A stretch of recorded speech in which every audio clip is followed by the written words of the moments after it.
If you're over 65 or have a loved one who is, what I'm about to share could literally change the trajectory of their independence, their quality of life, and even their lifespan. Because right now, as you're watching this video, there's a silent epidemic happening inside the bodies of millions of Americans over 65, and it's called sarcopenia, which is the medical term for age-related muscle loss. And here's the scary part. After age 65, most adults lose 8% of their muscle mass every single decade. And if that doesn't sound like much, let me put it into perspective for you. That means by age 75, you could have lost nearly 10% of the muscle you had at 65, and by 85, you've potentially lost 20% or more. And this isn't just about looking less toned or having weaker arms. This is about losing the ability to walk upstairs, to get out of a chair without help, to carry groceries, to play with your grandchildren. And in the worst cases, it's about falling, breaking a hip, and never fully recovering. Because here's what most people don't realize. Sarcopenia is one of the leading causes of falls in older adults, and falls are the #1 cause of injury-related deaths in people over 65. So this isn't just a cosmetic issue or even just a strength issue. This is literally a life or death issue. But here's the good news, and this is why I made this video. There is one specific nutrient that has been scientifically proven to stop sarcopenia in its tracks and even reverse muscle loss in older adults. And I'm going to tell you exactly what it is, how much you need, and the best sources to get it from. But first, we need to understand why this muscle loss happens in the first place. Because when you understand the mechanism, you'll understand why this one nutrient is so powerful.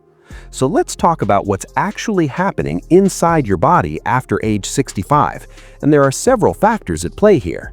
First, there's something called anabolic resistance, which means that as you age, your muscles become less responsive to the signals that tell them to grow and repair. Think of it like this. When you're younger, your muscles are like eager students ready to respond to every instruction. But as you age, they become like teenagers who need to be told something 5 times before they actually do it. Your muscles are still capable of growing, they just need a stronger signal to make it happen. Second, there are hormonal changes. Levels of growth hormone, testosterone in men, and other anabolic hormones decline with age, and these hormones play a crucial role in maintaining muscle mass. Third, there's often a decrease in physical activity. Many older adults become less active due to pain, fatigue, or simply because they think they should slow down. And when you don't use your muscles, you lose them. It's the classic use it or lose it principle. Fourth, and this is crucial, there's often inadequate protein intake, and this is where our one powerful nutrient comes in.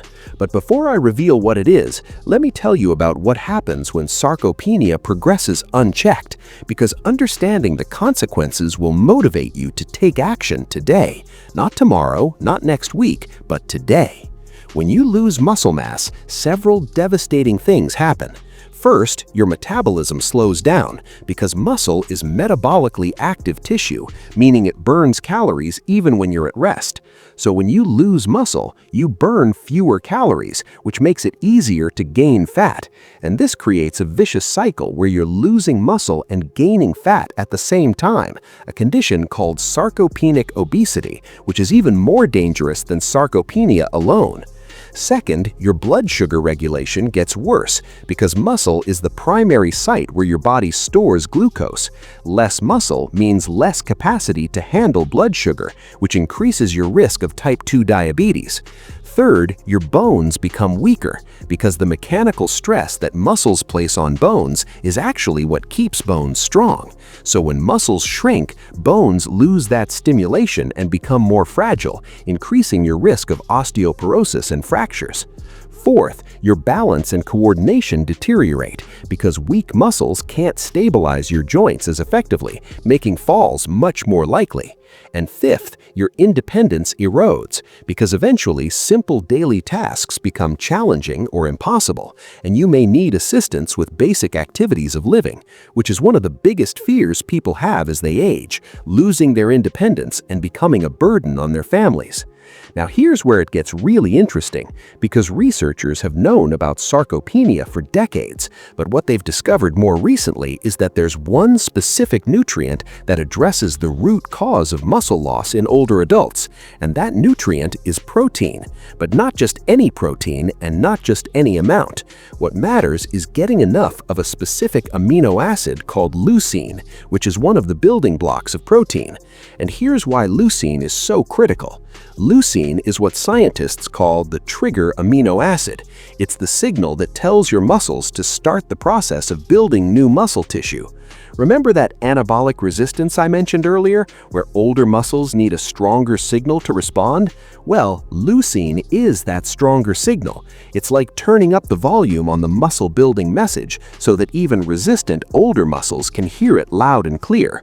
And the research on this is absolutely compelling. Studies have shown that older adults who consume adequate leucine-rich protein at each meal can maintain and even build muscle mass even into their 70s, 80s, and beyond. But here's the critical part that most people get wrong.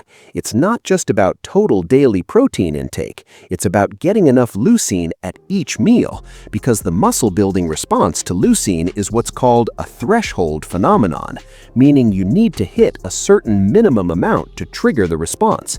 And if you don't hit that threshold, you don't get the benefit. It's like trying to start a fire. If you only have a few small twigs, you might get some smoke, but you won't get a flame. You need enough fuel to cross the threshold and create actual fire. So how much leucine do you need? And this is where the science gets very specific.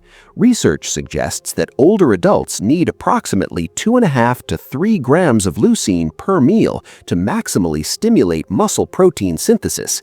And to get that amount of leucine, you need about 25 to 30 grams of high-quality protein per meal.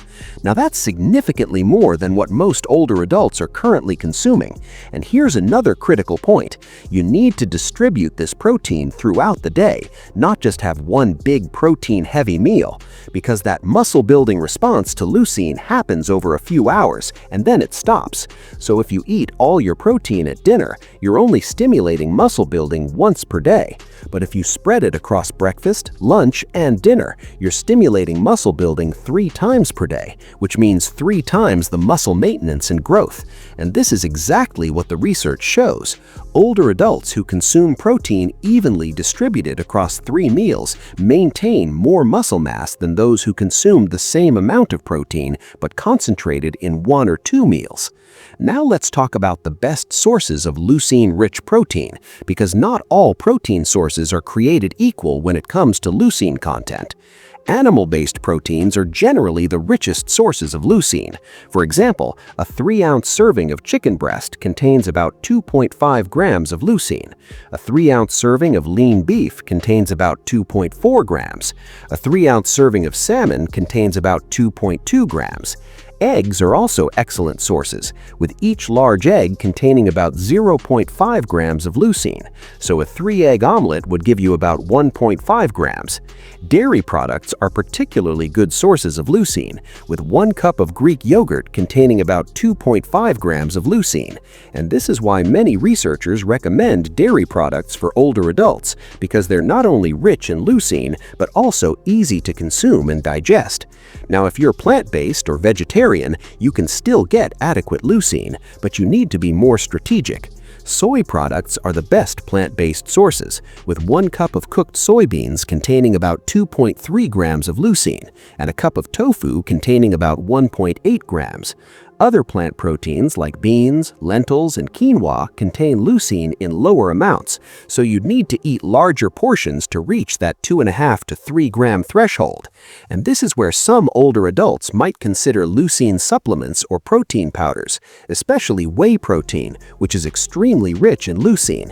A typical scoop of whey protein powder contains about 25 grams of protein and around 3 grams of leucine, making it a very efficient way to hit your targets. But here's a crucial point that many people miss. protein alone isn't enough. You also need to combine adequate protein intake with resistance exercise, because while protein provides the building blocks, exercise provides the stimulus. Think of it like this: protein is the bricks and mortar, but exercise is the construction crew that actually uses those materials to build the house. And the good news is that you don't need to become a bodybuilder or lift massive weights. Research shows that even moderate resistance training, like using resistance bands, light dumbbells, or even bodyweight exercises like chair squats and wall push-ups, can be incredibly effective at maintaining and building muscle in older adults when combined with adequate protein intake. And the results can be seen in as little as 8 to 12 weeks. Studies have shown that older adults who combine resistance training with optimal protein intake can gain significant muscle mass and strength, with some participants increasing their muscle mass by 5 to 10% and their leg strength by over 30% or more. And these aren't just numbers on a scale. These are real-world improvements in the ability to climb stairs, carry groceries, get up from a chair, and maintain independence. Now here's where it gets really interesting, because researchers have known about sarcopenia for decades, but what they've discovered more recently